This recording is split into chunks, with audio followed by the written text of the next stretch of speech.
Hey, Jeff. Good to be here with you. How you doing? Nicole, it's great. Awesome to see you. Last time I saw you was on a yacht, and now you looks like you're in a hotel lobby or somewhere in That's the correct. world. I'd prefer to be back on the yacht. I'd Yeah, prefer to be back on the yacht. Yeah, yes, yes. absolutely. Me, Yeah, me, we me, just me too. yeah. So everyone listening in or watching this, it was 2 weeks ago, wasn't it? We were in Croatia together on a super yacht on the Adriatic Sea. You were on a whole nother level. A Yes, whole nother level that you even injured yourself on day one, I believe, with water sports. yeah. I'm still paying the penalty of that. My How are we leg is recovering? still sore. Yeah, it's still got a big gash. It's healing and over. It's not bleeding anymore, so that's good. You Yeah. know what? You're going to have a scar and it's going to be for the memories. You'll never forget it. Yeah, that's the hydrofoil. My first time trying a hydrofoil and realizing that it's not quite like surfing, but it's fast and yeah, it's fun. Yeah, And it's not as maybe easy as they make it out to look, some of those yeah. But pros. so pro tip: don't injure yourself on the first day of being on a Women to Wealth yacht adventure. Oh my gosh. It was such an awesome week, though, hey? And your beautiful wife, Sieve, was there with us. And, everyone that I've spoken to on that week, a lot of our ladies in Women to Wealth Method who were on there, life changing for them. Yeah, And you know what? I actually want to just thank you before we get into this conversation because you sat down with a couple of our ladies, Alyssa and Rena, and they came to me after that and they said, "Oh my gosh, we've just had this incredible chat with Jeff. He just asked us about what's our business, what industry are we playing in, helped us break it down. What are our goals? How do we actually achieve those goals? What are some things that we need to be considering? What are some things that we need to be looking at?" And I've even got a photo and a little video of you going through it with them, and they were just so grateful for your time. And that's the first thing I want to acknowledge about you, Jeff, is that your generosity with your time and your knowledge. It's why we have you as I call you our Bitcoin, our crypto man, the go-to guy within Women to Wealth, because you are so generous with all of that. And I'm just so thankful to you and to the knowledge that you're passing on to our women in this space, and not just in this space, beyond this space, because your background, you've had multiple businesses yourself, a lot yeah, of success in different business. I know we're talking about cryptocurrency and maybe specifically Bitcoin in this conversation. And, you've been playing in that space for 9, nearly 10 years and then educating in this space for the last 4 years. And I was actually having a chat with Steve, your wife, and we both agreed. We said, your gift, like one of your great talents, is teaching. It right. is. It's just taking what a lot of people maybe see as complicated or feel overwhelmed in, and really being able to hold our hand, the average person like me getting into this crypto space, hold our hand, break it down, give us the education, slow down enough to care where we're at, and really step us through, which builds confidence and it builds knowledge. And that's what we all need in this space. So I want to kick it off with that because Well, I'm super thank grateful for thank you you. and what you're doing in this space and for us. And yeah, Thanks so had an much. amazing week with you. And I have to say that just is music to my ears because people would ask me like, "Oh my gosh, you're on this super yacht and it's 60 meters, like 200 feet. Like, what were your highlights?" And you know what? Like, I actually kept saying like my highlights were like these amazing conversations I would have with people, right? Like you and I got to sit down and have this really chilled talk, which we'll probably get into. But you know, I got to say like and I guess this is where that teacher part of me that I'm discovering I really need to let shine more is that ability. Like when I sat down with Alyssa there, and I mean we just did some math because I'm big on probabilities, and I like showed her how to do a math concept, and I walked her through and gave her all the steps so she could see the probability of her business succeeding, and went through and be like, here's where you kind of want to be. And if you'll just do this work. And I mean, we just sat there, and Carly was there, and Rita was there, and everybody just kind of sat around, or Kylie, sorry, I said Kylie, and we just kind of sat around and were, kind of going through that, and they're asking questions and taking pictures. And it's like that you realize like there's that one little thing that you can give somebody that can just skyrocket their business and just be game changing, or they can say, actually, it doesn't make sense for me to do this. Right. So those kind of Yes. conversations for me are really magical. And another big highlight was, I'm always careful what I say because I know everyone's going to watch this, right? But there was somebody else that I was able to talk to, one of your Women to Wealth members that was on the cruise. I guess, I mean, that narrows it down. But they had a goal, which was kind of a 3-year goal. And we sat down, and in about 45 minutes, we figured out how to get her to her end result in a year. And I mean, that time Yes. compression reduction, and I mean, with real clear metrics, right? It was just like boom, boom, boom, boom. And, I just, I don't know, Nicole, I just love stuff like that. It's just it's so great. Yeah. And you know what? That was the bigger point of the whole trip. We just knew, Jen and I knew that, yes, of course, as you said, like, oh, we're in Croatia, we're on a super yacht, like how amazing. But the magic and the difference is in the conversations. It's in the Yeah. connections. It's in the corner when a few people are speaking and they're gaining this knowledge or having these deep conversations that, our lady's words were life changing. Life Yeah. changing. So big thank you for Yeah. Yeah. contributing to It's that great. because Jen and I just knew we knew the right people would be on the boat and that it would happen. It Yeah, always you does. really brought the right people together. And there's people that I had conversations with that I'm sure will do millions of dollars of business together, because I was just like, Yeah, I was just like, yeah, oh, that's so cool. We got to stay in touch. And they're talking to me, and I'm talking with them. And yeah, you guys really were the magic of bringing together the right people to be part of that. yeah, yeah. Well, thank you for being there. We'll do it again, hey? Yeah, absolutely. Yeah, Can't wait. awesome. So now I want to pick your brain Yeah, because let's I do it. love talking to you, Jeff. And you know what, Chris, my partner, was saying as well, because we were both, reflecting on the week as you do and going, what did we love about it, and what could we have been better at, and what, like, if we did it again, how would we do it differently? And it still came down to conversations. It was like, man, we just wanted to have more and longer conversations with so many people. And so I'm lucky. That's why I said to you, I know we were in the corner of the boat there at one time, and we were having this conversation, and we both just said we need to do an actual talk about this. Yeah, Let's do an interview. Let's get into the details and the weeds of this, because I think it was day one or day two, and Bitcoin did this massive dive, and I was like, Jeff, yes. what's up? What's going on? Let's talk through this. So, what I want to do in this conversation is actually want to look at two parts. First, I want you to share the essential fundamentals around the cryptocurrency space and around Bitcoin. And the reason why, Jeff, is I'm noticing people are getting blocked with two things, but fundamentally it's falling under fear.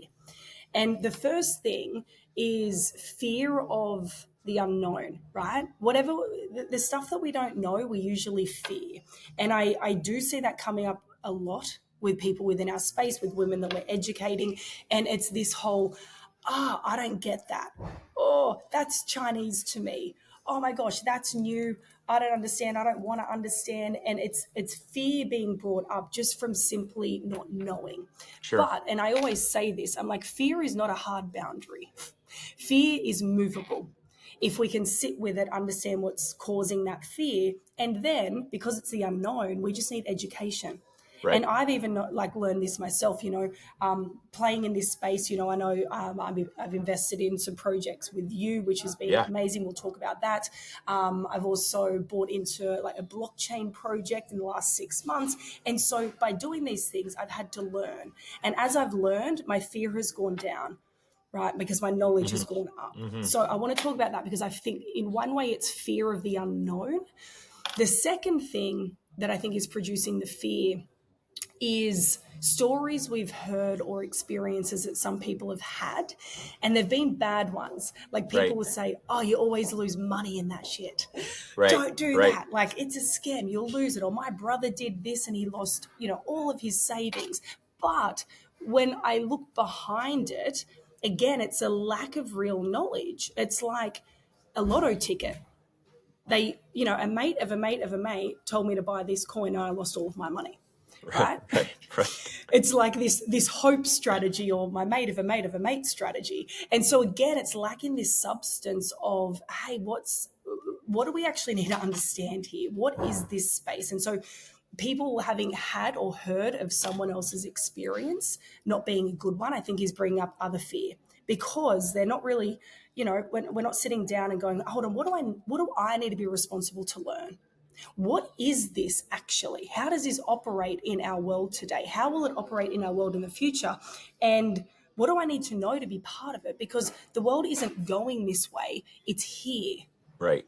It's Right. already here. So before we get into the big dive, the Bitcoin hat and what's going on in the world and what you're clued Yeah. into, can you please cover some fundamentals for the average person like me, or the person who's really new in this space, and coming from those two parts of fear, the unknown. So what do I Okay. really need to know? Okay. And also, what's this fear because I've heard of someone else's experience?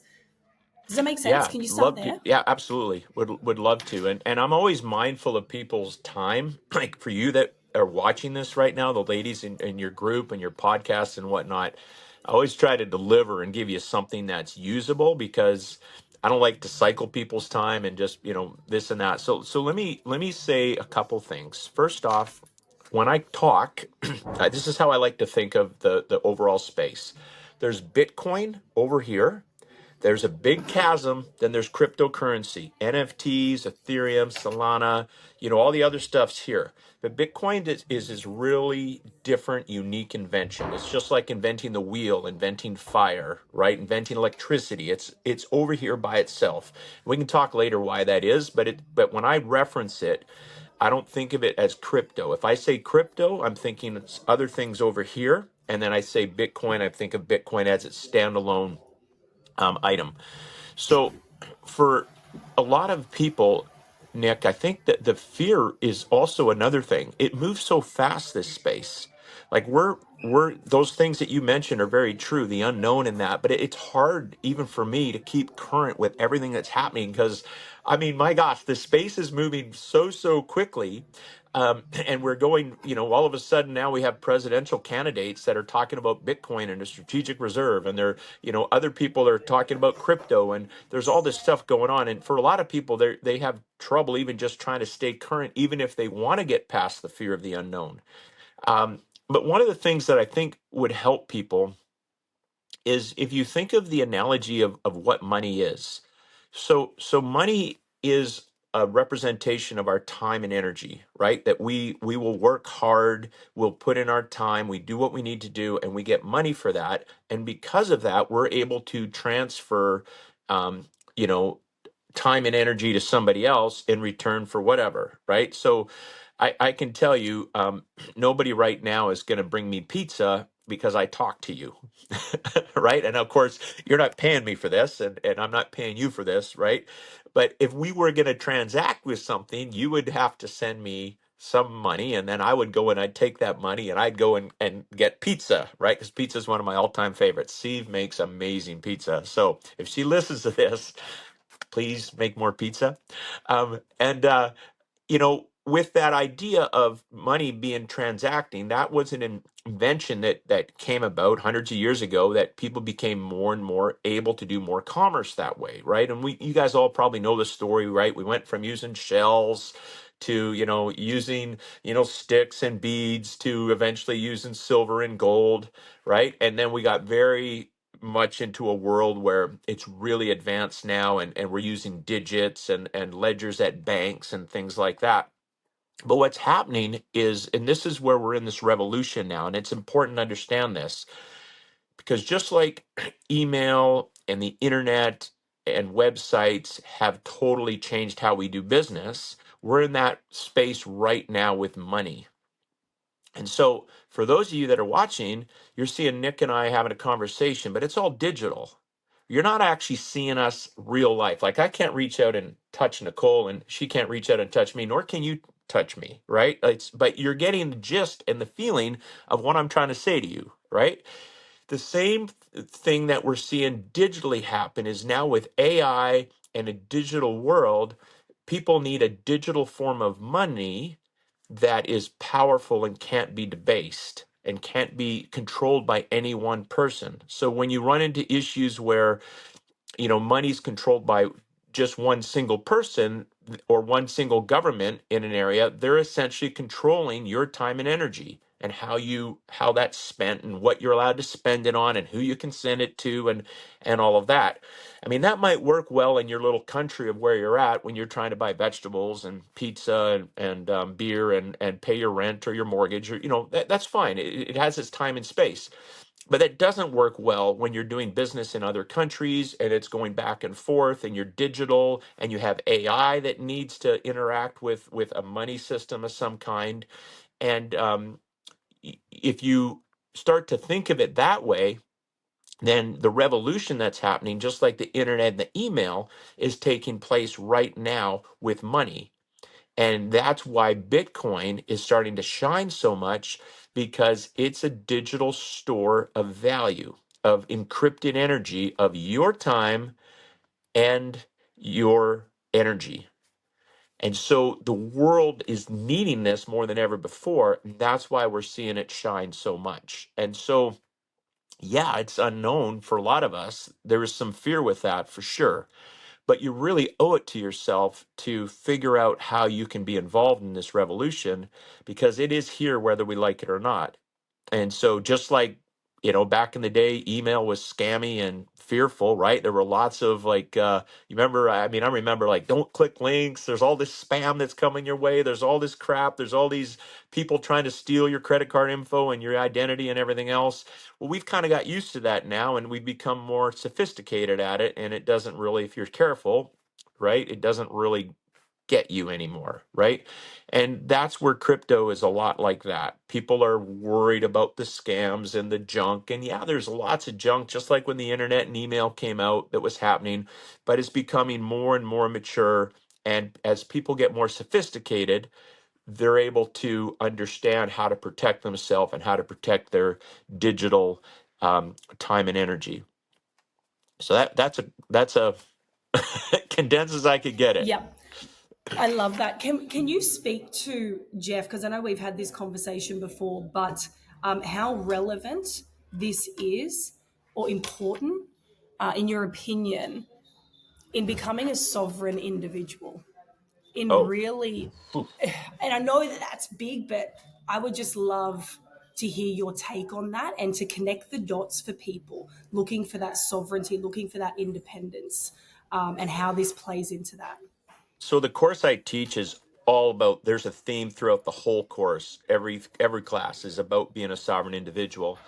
And if you think about it, what in your life do you have that you actually don't need permission from somebody else to have? So for example, if you have a mortgage and you don't pay your mortgage, you don't have your house. I mean, that's a good business transaction. We get that. But you're also, if you have paid off your mortgage and you don't actually really own your home in most places, because you still have to pay taxes on the land. You still have all these other things, right? And if somebody wants to, if men with guns come there, they can take your house. Right now, you might be able to say, "Hey, no, no, it's mine, it's mine." But you know what? A stronger force can usually come and do that, right? If you think about people say, "Well, I'm going to build a business." Well, you are always in these confines of how you have to do things and do business a certain way, and Facebook can decide it doesn't like what you're doing on business, and it can shut you down. Or like just recently happened, somebody in YouTube just got just a note like, "Hey, here you go." Like, they've been on there for 4 years, and all of a sudden, we've whatever algorithm has decided to run this and shut you down. Um, we're increasingly living in a world that AI is making these decisions, and then it goes to humans when you get upset and are like, "Hey, you shouldn't have canceled my bank account," right? I was traveling, like, I just sent some money. Why did you freeze all my accounts?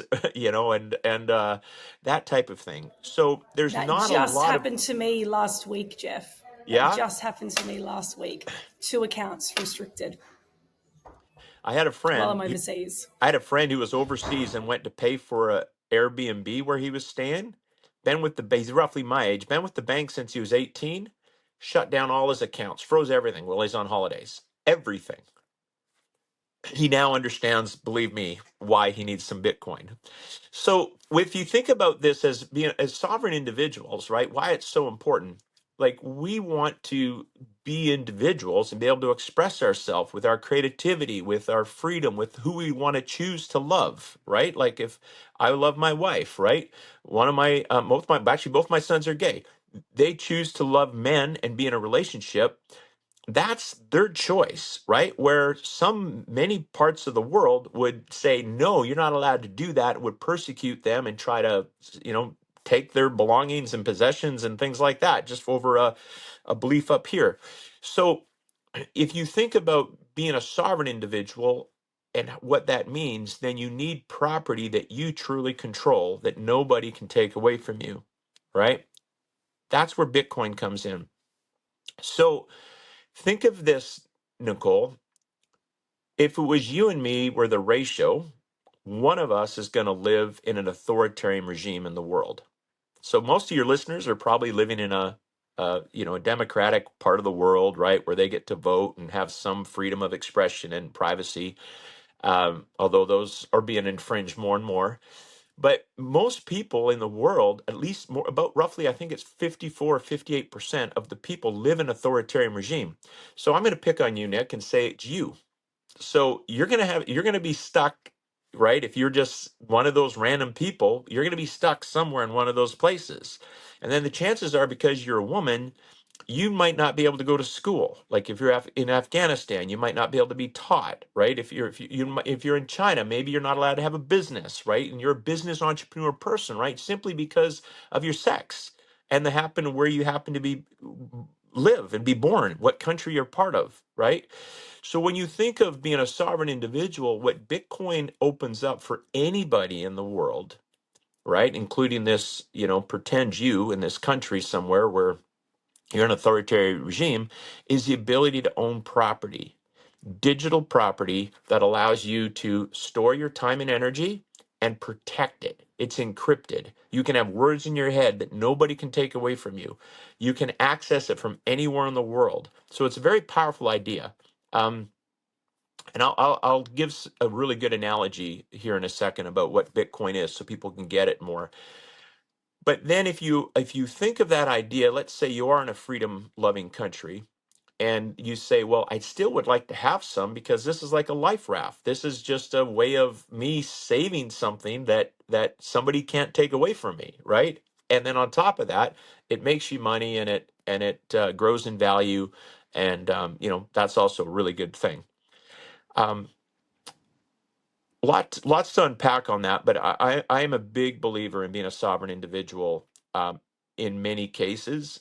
And yes, I understand we live in a society where we often can't have that, but I do think I like having a bit of my wealth where, men with guns can't take it away from me and I can interact. And for example, I can also decide to support causes I like. So if I wanted to support, teachers in Afghanistan who are women, and they're teaching young girls how to read and write, I can choose to send Bitcoin to those people and support them, and nobody can stop me from doing that.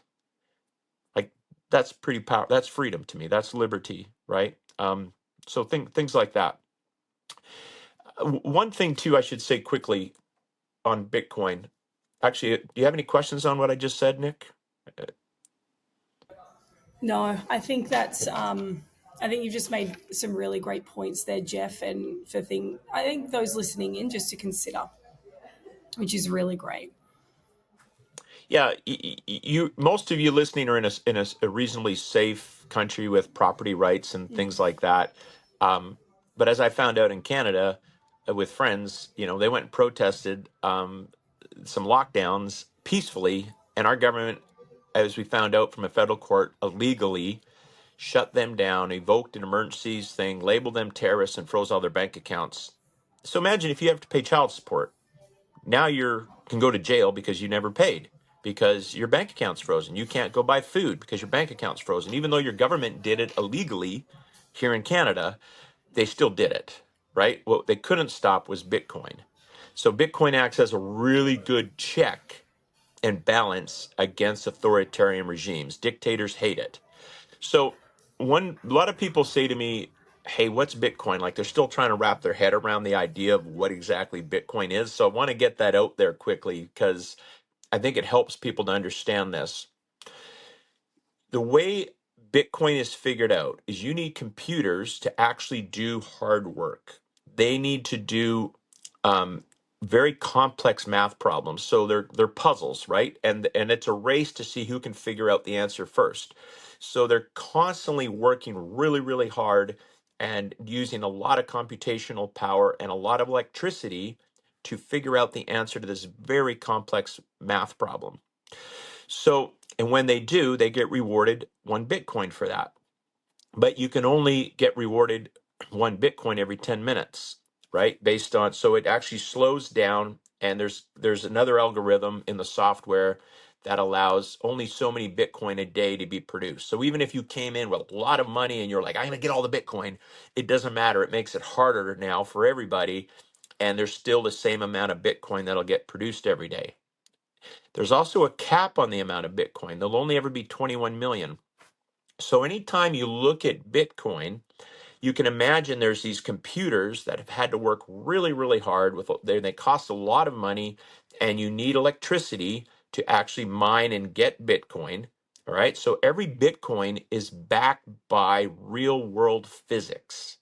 So imagine a bridge that allows you to take your hard work and energy, right? And that bridge on this side is physics. You have electricity, computers, people, right? Actual hard energy.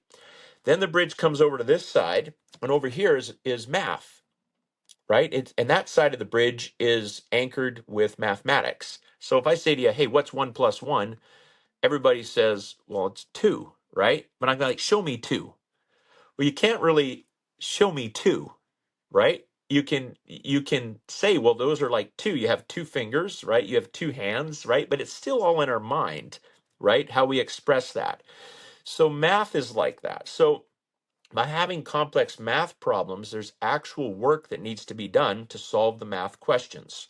So this side of the bridge is anchored with mathematics. This side of the bridge is anchored with physics. And that allows us to bridge our energy encrypted into the digital space.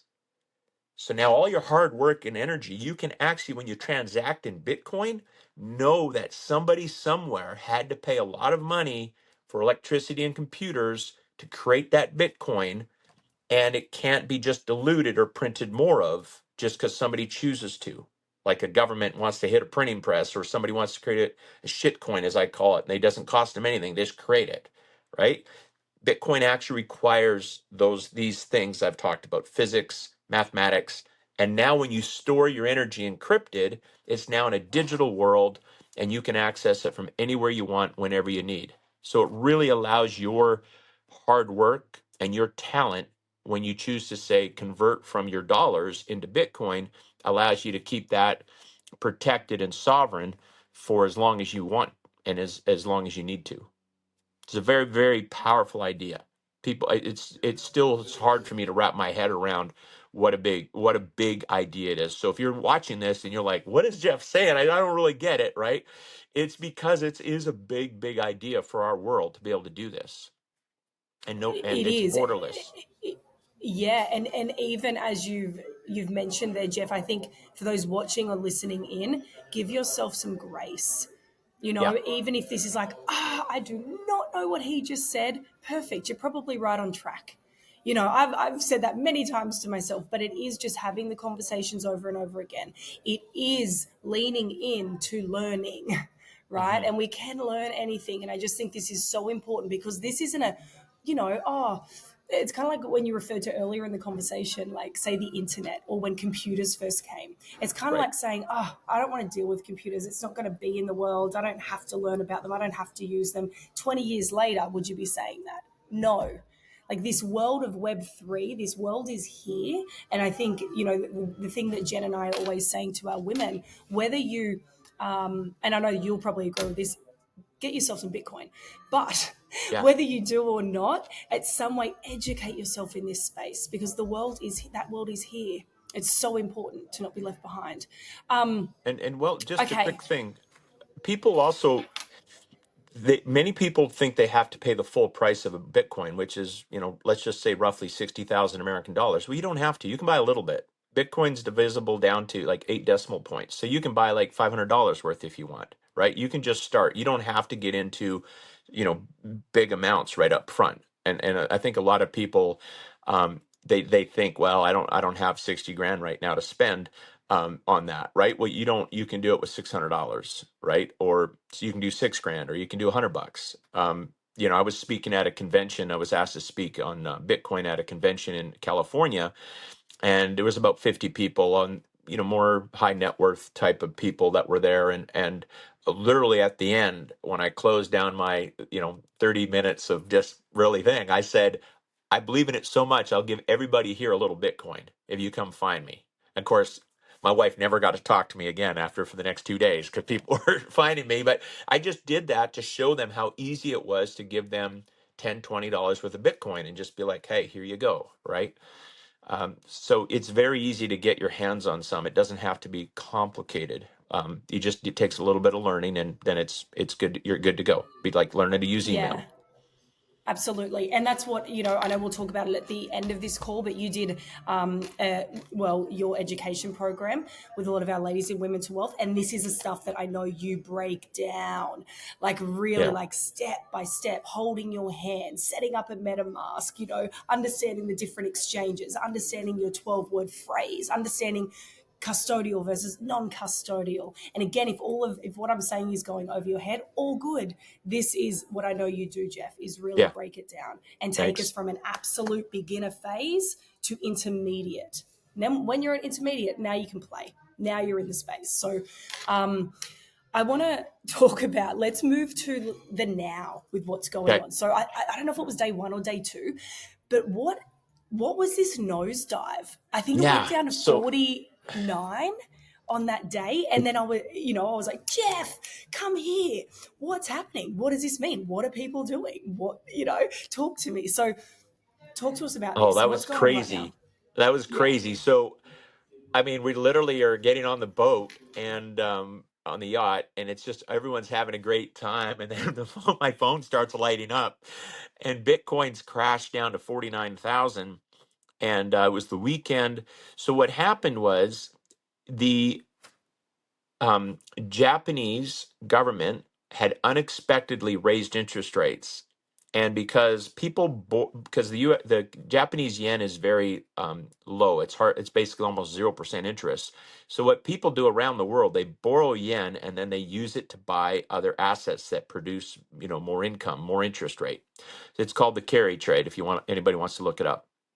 So when they unexpectedly raised rates, all these people were caught off guard, and it became a risk off event. Well, regular financial markets around the world are closed on the weekend. It's nuts that in this day and age that happens. So people have to react with what we call risk off by trying to balance out and sell assets that could be really good assets, but they need the money because they're getting, potentially margin called or have to fund the other side of their account to keep it active and not take a big loss. And so the reaction tends to be a bit of a sell first, ask questions later approach. And so one of the easiest markets to sell into is the cryptocurrency market because it's 24/7. It never sleeps. You can always trade Bitcoin somewhere. You can always sell crypto or Ethereum somewhere. And so that's what ended up happening was a massive amount of people just had to sell to try to protect their other positions and take some risk off the markets. Bitcoin actually did really well for what it's supposed to do, which is be liquid and be available. Um, but at the same time, you're like, what in the world? Is there another war starting? Like, what's happened? Because we just went like, whoof, down from, I don't know, around 60 or 58,000 down to 49. And then, so everyone's hitting me up like, what's happening? What's happening? And then other people are trying to jump in and buy. And then we're scheduled to go for that really nice waterfall you guys arranged, right? You took us to that amazing waterfall. I was pretty distracted because I'm like looking at my phone, like what's happening, what's happening. So I actually jumped in literally at the waterfall. And remember, we were chatting about Caspa, and I'd said it was like at 13 cents, and it was I ended up buying, like, I ended up moving some funds around, and I maxed out whatever I could buy as much as I could while we were at the waterfall, Nicole. So, and that turned out to be really good because it went up about 40%, I think, by the end of the week. So that was nice. But and then on the boat, um, Bots was hitting me up with what was happening. So I explained to him, we're sitting there having this conversation. I'm explaining to him what happens, and he's like, "Well, you think this is this good?" And I'm like, "Dude, like we've just dropped down to like Bitcoin, I think at that point was around 53,000." And I'm like, "Dude, we just dropped. This is what happened. It's just people are short term freaked out. Long term, if you're looking 4 or 5 years, like it's a great opportunity, right?" And he's hearing me talk, and he literally looks and he's like, "Dude, I gotta go. I gotta buy some right now." And I'm like, we're just having this conversation, right? Like I'm like, he just looks, he's like, "I'll be back." And he just leaves and goes and buys. And then, here we are Friday, I think we were 64,000, so it's like, he did a great buy. And so that's essentially what was happening. You get that in these markets, like they're volatile, they're still new. And especially on the weekends when things are closed, a week later, everything had recovered. We're back up to normal. People realized the world that, the sky's not falling. The Japanese government came out and said they weren't going to raise interest rates anymore. And, here we go, so. I think I was the same at the waterfall. I was chatting with Chris. I'm like, we need to get these things sorted now. Yeah. Like maybe we can move the waterfall date. Yeah. Yeah, very cool. Can you talk to me and explain what is all of this talk around Bitcoin as a strategic reserve? Oh yeah, In the great question. what does this even mean? Yeah, that's such a great question, Nicole, because okay, so in the United States, they're having an election this year, right? And so um there's been lots of conversation now about Bitcoin. And so the two candidates actually showed up at a Bitcoin convention and spoke. Robert Kennedy Jr., who's now stopped running and is embracing Trump, and then former President Trump was there. They actually spoke on Bitcoin. So what's at a Bitcoin convention, which is just like, oh my gosh, for me, this is mind blowing. Like a few years ago, if you had said this was going to happen during a presidential election in the United States, the most powerful country in the world, and their candidates are showing up at a Bitcoin conference and talking about Bitcoin, um, it would blew me away. But it's even more than that. Now, Trump has come out and said that if he gets elected, he will establish a strategic Bitcoin reserve. Now the thing with Trump is Trump says a lot of things, so you got to take it all with a grain of salt. But this is getting talked about, and so just like people would say in the United States, they have a strategic oil reserve, all right, because they understand oil is energy that they may need to literally move vehicles and keep their economy going in that, okay? Well, now they're understanding that Bitcoin is encrypted energy that you might need in the digital space, right? You might need to do transactions and settle things digitally. You might need it in cyber warfare. So it's a really big idea that they will create a strategic reserve of Bitcoin, which then means that they're going to need to get X amount of Bitcoin that they're going to own. They already own actually quite a bit. I think they're the second largest in the world, but they're going to need more of it, I believe, and that'll mean the government is going to come in and start buying Bitcoin. So the moment this becomes official, which we have every reason to believe it will be if he gets elected, and if the moment it becomes official, then every other country in the world is going to be forced to consider the same thing.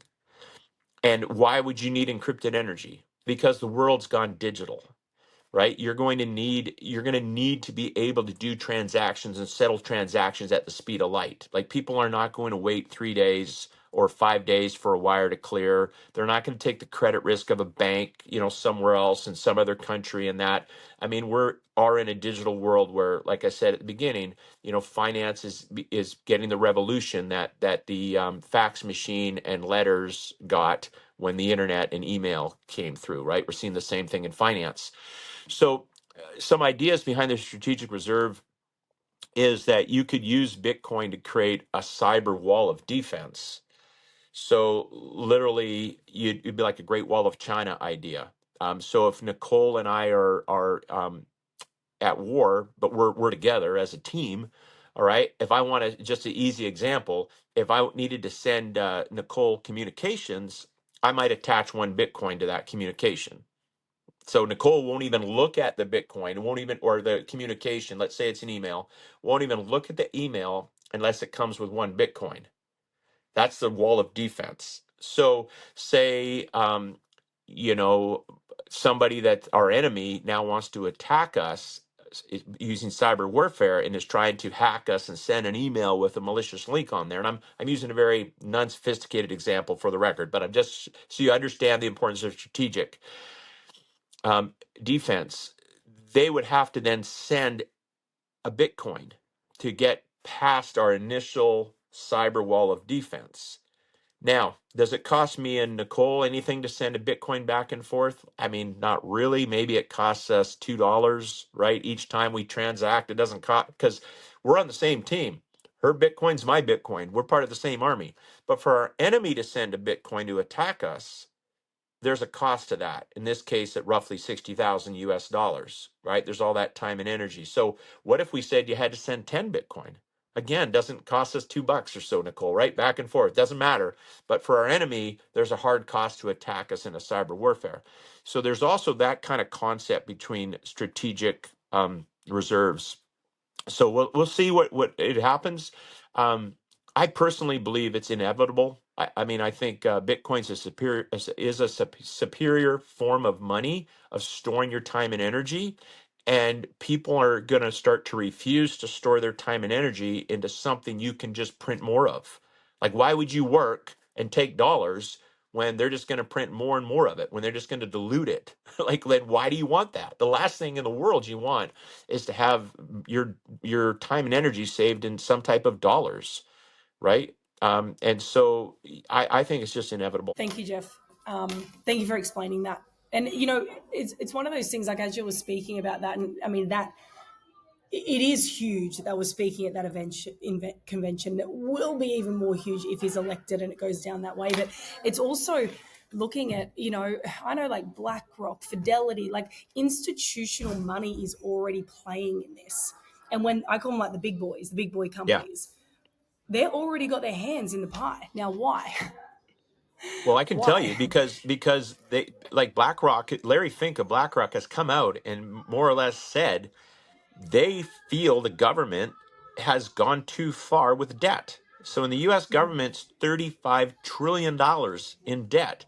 Like they just look at it and say this is too far. And Bitcoin, because it's got a cap of 21 million and because it requires time and energy, right? And computers and physics, right? And it's this side's the mathematics and it's encrypted energy, they understand that they want a part of that because it puts a check and balance on the government, right? And they see the massive potential. Like I don't think people understand quite yet. A lot of, like, even many Bitcoiners don't understand the concept of encrypted energy, that you can unlock energy from places in the world that it's very hard to get. So just before this call, Nick, and I got to be careful because I'm signing an NDA soon, but literally I'm on a call Give us all the with good stuff. Come on. somebody. I know I have to be so careful what I say right now because I didn't plan on saying this, but it's going to drive home a point to people.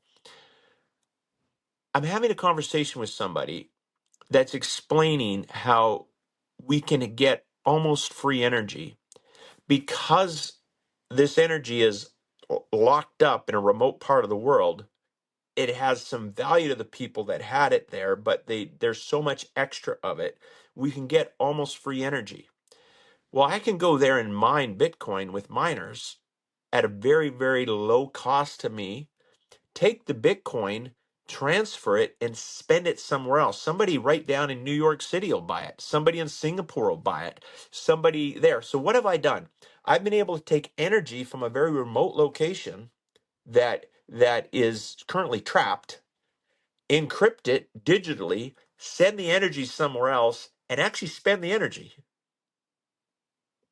Like that's mind blowing to think it through what we're going to be able to do. So we're going to, and this is happening right now in countries where they're able to create alternative power sources for its citizens and for small villages where people are able to use Bitcoin mining to cover the cost of this power to then, essentially put LED lights in huts and possibly, help Wow. people, create different type of agricultural tools and things like that. So there's all these really cool ideas that are out there. So people are always, we're in a world that's constantly needing more and more energy, more and more energy. Well, Bitcoin gives us a way to transport locked energy, encrypted, and send it digitally to wherever we need to spend it. So there could be Man, potentially a this is massive energy boom. Yeah, I know. Like, yeah, it's it's kind so of cool. blowing my mind, and I'm going, wow, there's so much to for me to still learn in this space. And like you said at the start of this conversation, don't let that ever stop you. I don't think No. it will ever. Yeah. It's changing so fast that there'll always be something to learn. You'll never be on top of it. But wow, man, It's exciting. it is exciting and loads to learn just for me personally. Can you touched on then, Jeff, Bitcoin mining? Yeah. Can you explain that as a business, Bitcoin mining as a business? I Sure. know we've partnered in a project, so we'd just love for you Yes. to break that down a little bit. Okay. So as a Bitcoin miner, and Nick, thanks for your support, and it was cool having you be part of that. Some of the Women to Wealth part of it, and it's an exciting business. So the easiest way to think of Bitcoin mining is what we're trying to do as miners is buy wholesale. So the retail price is the price that you see, if you go to Coinbase or Kraken or you look online and you say the price of Bitcoin's this. By buying machines, we support the network by processing these transactions, but we actually have to buy computers. We have to have electricity and containers that house the computers. And now we have people that monitor that and make sure the computers are working and stay clean.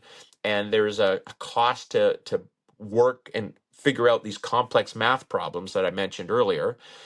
And then out of that, you get rewarded. And so we have mining pools that a whole bunch of people all get together and share the rewards that come from their machines.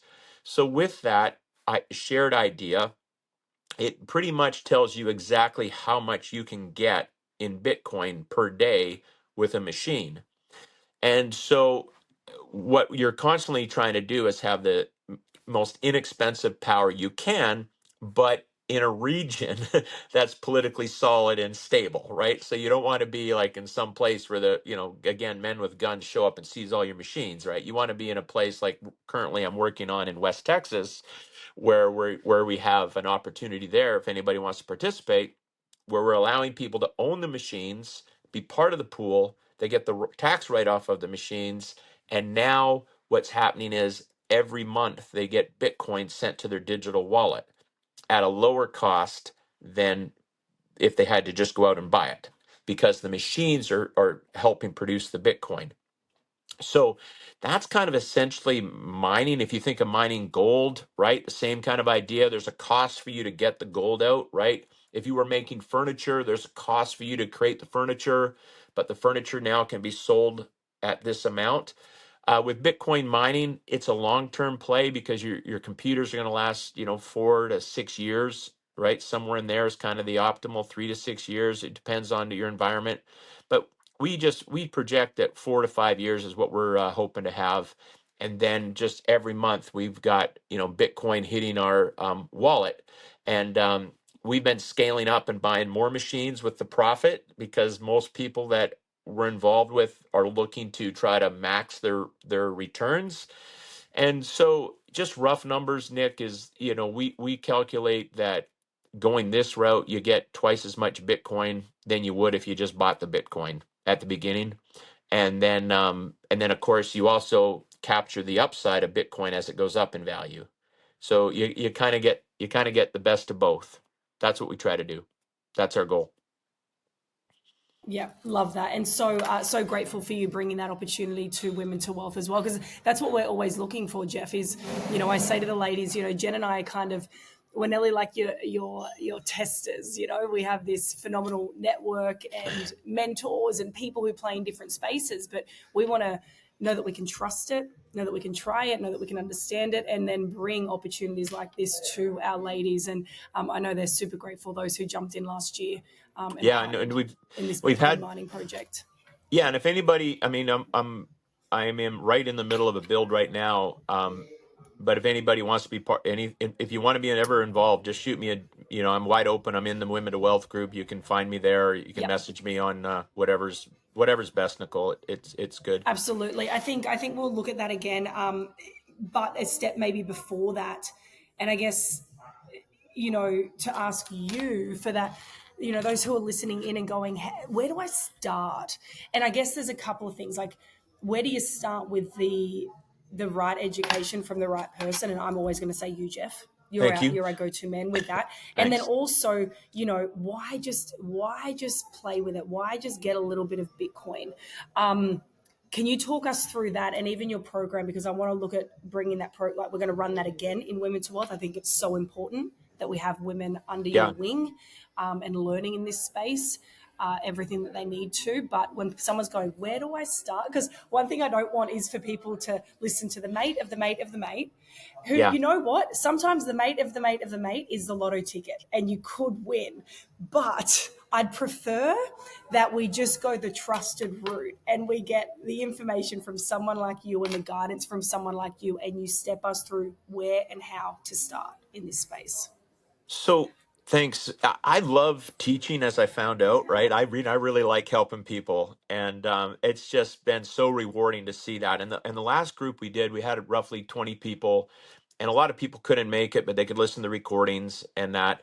But it's real hands-on and live, and it was just a lot of fun. Like, I mean, we bonded, and there was such good relationships, and I became friends with people there, and it's a lot of fun.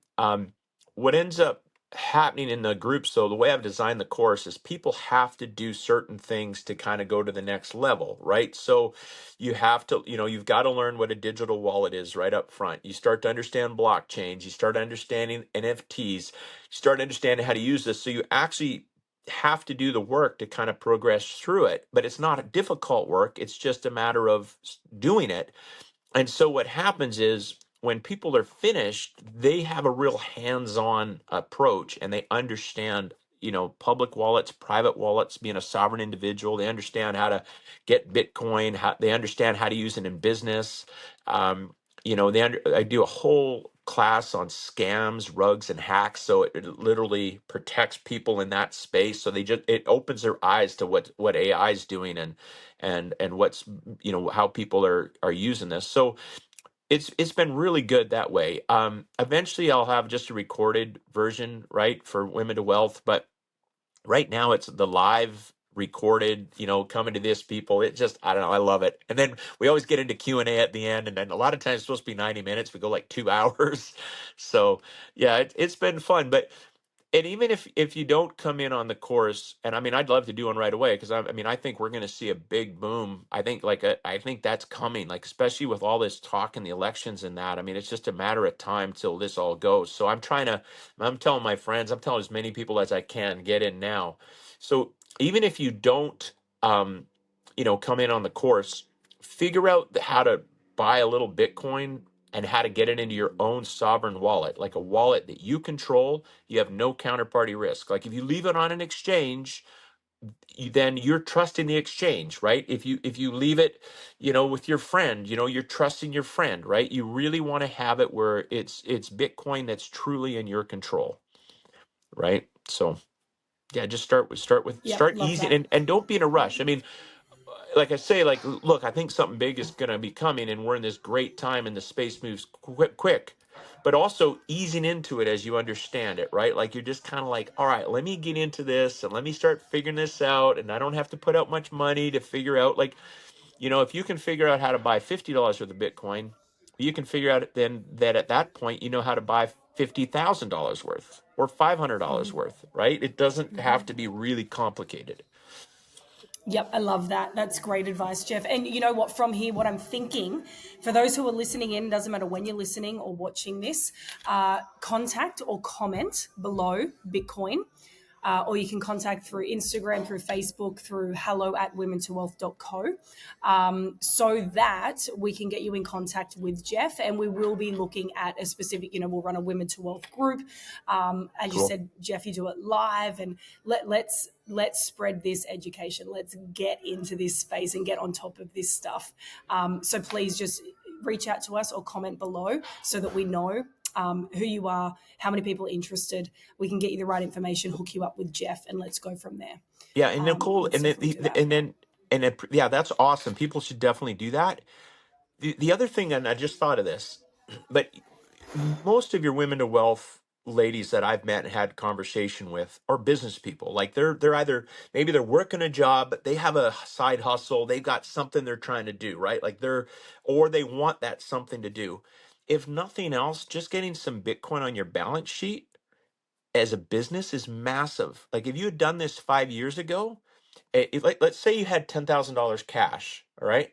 Well, $10,000 cash with inflation now doesn't buy you the same. 5 years ago, it buys you like maybe you need 14. Actually, if you're in the United States, you need 38% more money then, right, in 5 years inflation's gone up 38%. So instead of 10,000, you need 13,800 to buy the same amount of goods as per the official government standards. Now that's a Frankenstein number in my opinion. I think it's way higher, but just say that's the case. If you'd had on your balance sheet, Nick, $10,000 in Bitcoin, well, guess what is done in 5 years? It's gone up 76% a year. It's gone up over 1,500%. So think about your business, the competitive advantage that gives you when your competitor's sitting there seeing their money buy them less, and you're seeing your Bitcoin buy you way, way more. I mean, like when I get into talk with business people, I'm like, just do a little bit of this. If you only did 5%, like you don't even need to do a lot.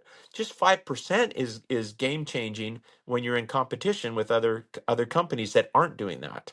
So another idea for your listeners. Yeah, I love that. I love that advice. That's brilliant. Jeff, thank you. Thank you so much. I appreciate you, and you are just a knowledge bomb that I'll be continually picking your brain. But just so Anytime. appreciate your time and your generosity, like I said, of your knowledge and your experience, and really helping all of us in Women to Wealth and the wider network. So Yeah. thanks for joining me, and I Nick, it's think awesome. Thanks. we're going to need to kick off another group soon. Yeah, let's do it. And Yeah. shout out to all the people that are entrepreneurs and building stuff. You're the ones that really matter and are making the world a better place with your products and your inventions and your hard work. Absolutely. Brilliant, Jeff. So good to have you on, and thank you again. Appreciate you. Yeah, appreciate everybody. Thanks for listening.